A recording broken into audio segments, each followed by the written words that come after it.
This is Pauline Frederick sitting in again for Faye Emerson, but not for long, because Faye is supposed to be arriving at Idlewild Airport at about this moment, arriving from that vacation in Vienna. We hope that she'll be able to reach the studio before the program ends, but you never can tell how much delay there'll be from immigration and customs officials, much as they want to cooperate. After all, they do have a job to fulfill. Anyhow, if you seem to sense great excitement here in the studio, you'll know that Faye has arrived, and I'm sure you'll want to join me in greeting her and welcoming her back. Now, speaking of Austria, my guest today was born in Austria, Amos Vogel. But his special claim to fame here in the United States is that he's founder and executive secretary for Cinema 16. And if you happen to see the current issue of Holiday magazine on the stands only yesterday, you'll learn something about Cinema 16, but I know you'll want to hear it from him personally. And now my guest, Amos Vogel, founder and executive secretary for Cinema 16. Mr. Vogel, we've heard a lot about cinemas with various endings, not Cinema 16, and for the benefit of those of us who have not had a chance yet to see the beautiful new Holiday magazine with its story, suppose you start by telling us what Cinema 16 means. Well, the name Cinema 16 came about as a result of the fact that we primarily concentrate on the showing of 16mm movies. Motion pictures are made in two sizes, in 16mm and in 35mm. The films that you usually see in the regular theaters are in 35. However, the films that we concentrate on, and I think they're a very unusual group of films, were all made on 16mm. Well, now, can you project them as large as you want to? Yes. As a matter of fact, the audience does not know the difference between 16 and 35, the reason being that we use very advanced modern equipment on 16, and the size of the screen and the light on the screen and the sound quality is exactly the same as on 35. Well, then what is the difference between this and the regular motion pictures that the audience might want to see? Well, the difference is only in the actual size of the film image. You see, the actual size of the film, when it is photographed, is smaller than the 35mm size. Yes, but in terms of the audience, it makes absolutely no difference. But what pictures are made in 16 that wouldn't be made in 35? Is that what differentiates? There are literally, I would say, tens pictures? of thousands of films that are made on 16 which are not made on 35, and they're a very unusual and very interesting type of film. There are all kinds of educational films. There are films, for example, let us say, on mental health, on child education, on anthropological subjects, on social questions and social problems. There are art films of all types. There are a great many psychological films that are made. And all these films are made on 16mm and are not shown in regular commercial movie theaters, primarily because the regular theaters are not equipped to show this size film. There are also various other reasons why theaters cannot show these films. There are censorship restrictions, there are commercial restrictions, and there are also profit considerations which prevent the theaters from showing films of this type. Well, I think one of the most intriguing subjects you've struck there is the question of censorship restrictions. Will you go into that a little more? What kind of film can you show in Cinema 16 that because of censorship restrictions couldn't be shown in the regular theater? Well, you see, we are organized as a membership film society, and only members can attend our showings. I see. And since membership is limited to adults, we are able to show many films that are not usually shown in commercial theaters. The fact that the general public is not admitted to our showings makes it possible for us to show these films without having to submit them first to the censorship board here in New York State. Well, can you tell us specifically about some of these films? Right. Well, as a matter of fact, it's very interesting to see some of the films that have been rejected for general release and that we are able to show. One of them is a very famous Museum of Natural History release called La Tuco, and it happens to be a very fascinating anthropological film about a tribe in equatorial Africa. Now, equatorial Africa is rather warm, and these natives have the perhaps unfortunate habit of not being dressed or not being fully dressed. Yes. when they walk around. And the New York State censorship board rejected this film for showings in theaters, even though it was a bona fide educational film. It deals only with the customs and the life of these natives. It's in no way sensational. I mean, as you can see by the fact that the American Museum of Natural History produced it. Nevertheless, no theater in New York State can show this film. We at Cinema 16 were able to present it to our members because we operate on a strictly private and membership basis. And of course the film was liked very much by our members. There was also another film, if you would like to hear about it. I would like to very much. A very charming documentary called Private Life of a Cat. And this film 9 lives? Yeah, well, almost. This film deals with kittens and cats and has a 10-minute sequence involving the birth of kittens. Well, it is a very sensitive job, a very sensitive film done by Alexander Hammett, who is one of the best present-day documentary film producers, and he just took his camera in his own home and photographed his cats. Now, the censors rejected this film, calling the birth sequence indecent. And again, we were able to show this film, have shown it many times, and I'm sure that nobody in our audience has been affected by it. Of course not. Well, now, you also go into the field of art and music. These are all mainly documentaries?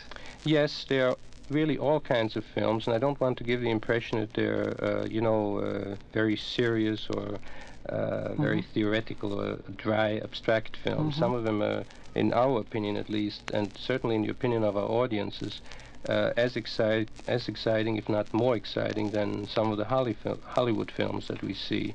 I mean, they deal with all kinds of problems. I think perhaps the best way to talk about it is to mention some of the titles and to tell you what these films are. For example, one of the films that we showed was Activity Group Therapy. This was a film dealing with group therapy conducted with young boys, emotionally maladjusted young boys. And it was taken with concealed cameras over a period of 2 years. Oh, really? Each individual session with the psychiatrist was recorded, and we have then a complete motion picture record over this entire 2-year period, and we see what has happened to these boys and how they have finally adjusted emotionally. I'm sorry to break in here, but you have sound with these, of course. Yes, of course. And do you have a narrator, for example, who is going along describing what is happening, for example, when you have the concealed cameras, or do you have concealed microphones that also pick up the sound in the case of the one you're describing? Both. That's a very important question. There were concealed microphones, and these boys were recorded during the sessions. And in addition to that, there is a commentator who sort of analyzes and ties in the entire film and what we have just seen and explains it to the audience. Mr. Vogel, now will you proceed to tell us some more about the variety of films that Cinema 16 produces and shows? Yes, I'll be glad to. You see, we feel in general that sometimes life itself can be much more dramatic than any Hollywood, any artificial kind of story, and we take films from various types of human experience, or films about the various peoples that live in the world, and we try to, by showing these films, we try to increase the respect that we should have for the cultures and for the ways of life of various people in the world and various races.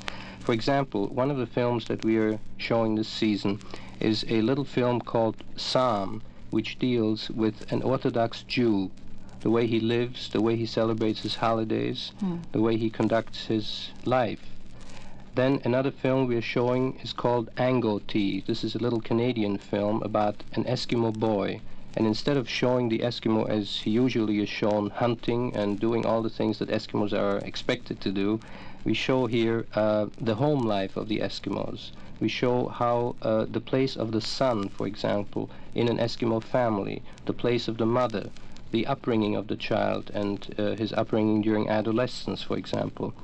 These are 2 examples. Then other types of film we have shown or are showing include a film like Renoir, on the famous French Impressionist painter. And this is an art film, and it features many of Renoir's paintings that are completely unknown in this country, but are shown in color in the film. Now, do you have an arrangement to buy foreign films well, that fit yes, into your pattern? That's correct. We do not buy them, but we we import them, or we obtain them through American sources that are distributing them here, and we show films from all over the world, Europe, Asia, from all parts of the world.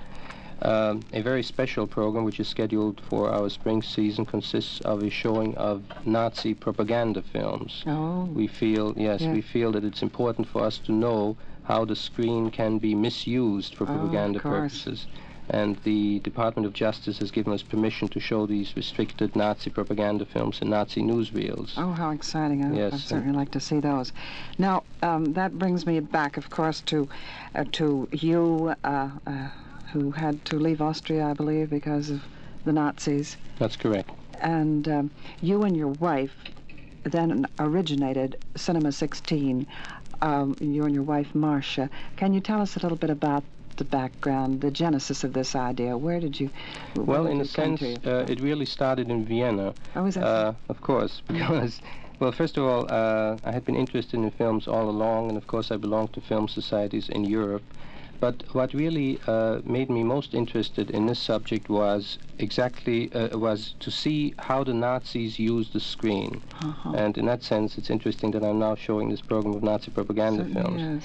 I felt that if the screen could be used as effectively as it was by the Nazis for their own purposes, for anti-democratic and totalitarian purposes, it could certainly be used for purposes of bringing democracy and greater knowledge and greater understanding to people. And when I came to this country, I mean, I stayed in Austria for 6 months after Hitler came, and that was enough for a lifetime, I must say.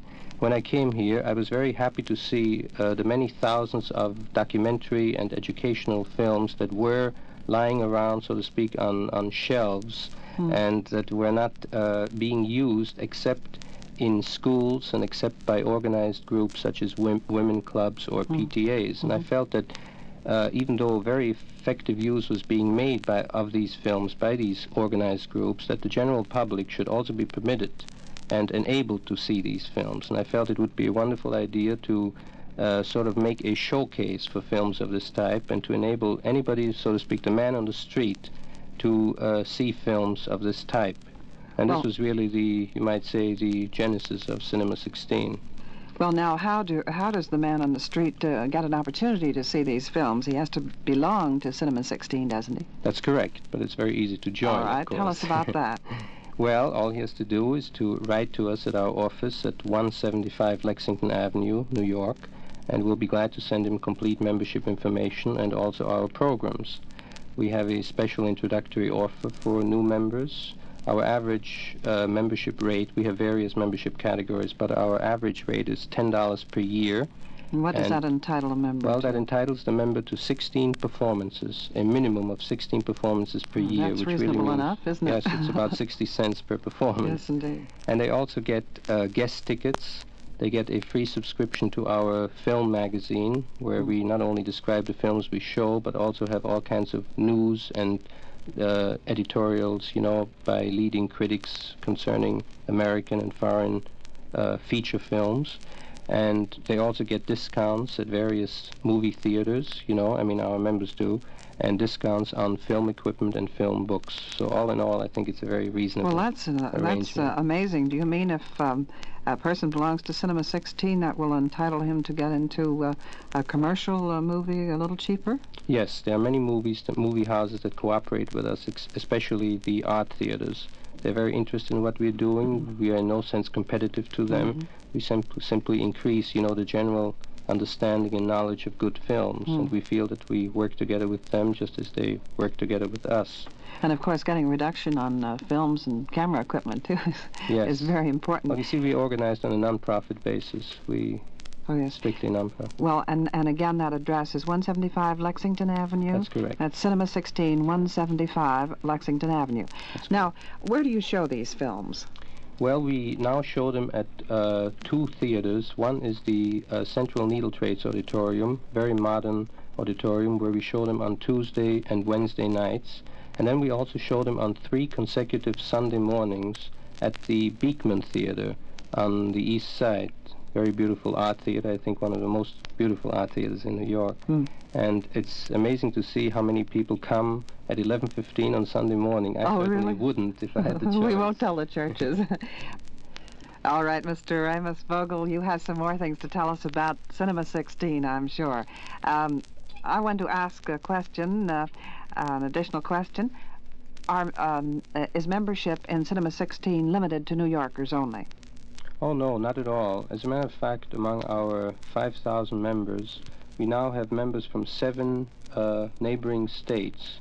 And not only that, we have one man who flies in every month from Chattanooga, Tennessee. Oh, really? To see our performances. And we just had a wonderful letter from him telling us that how much he appreciates what we offer, and he thinks it's worth every minute of his time, and that's why he flies in every month. Well, fine. To see it. And also, it's interesting to see, we have, for example, we had among our members a group of deaf and dumb people, and as a result of going to Cinema 16, they decided to start their own film society for the deaf and dumb. And they had showings here in New York. Yes. We have a very varied type of well, then you'd have pictures for them with titles rather than audio, rather than sound. Yes. Might be even more unbelievable, but happens to be true that we have a blind member who comes and who apparently gets a great deal of enjoyment out of just the soundtracks, just what he learns from listening to the films. And he rejoins year after year. We have now been in existence for 7 years, and he has been a member, I think, for 5. And we're very proud of having him. Oh, yes, I should think so. Now, is there any connection at all between television and Cinema 16? Does television use any of your films, or could they? Yes, well, you see, many of the films that we obtain are obtained from the same kind of sources that television would draw on. And to that extent, you know, they may be using similar films from time to time, of course, as we do. We get our films from a great many different sources, from Museum of Modern Art, Film Library, from private film distributors, or we hear about a film from some, let's say, obscure European film journal, and then we write to Europe and we obtain the film in this manner. Then there are a great many private collectors here in America, and we obtain films through them. Now, a great many of these films could not be shown on television due to all kinds of legal restrictions, you see. For example, the film I mentioned, Activity Group Therapy, was produced under all kinds of restrictions, and it was shown at Cinema 16 only by special permission of the producer. And also, since we have no children in our audience, it's possible for us to show films that could not possibly be shown on television. I was thinking more of perhaps the art films or something of that nature. Yes, there have been art films that were shown on at Cinema 16 and then subsequently on television. And there's definitely some of the films that we show are being used on television, and we feel, and I think rightly, that we have contributed to the use of these films by television, and for that matter also by the regular theaters. Now, do you personally look at all these films before they are released through Well, unfortunately, yes.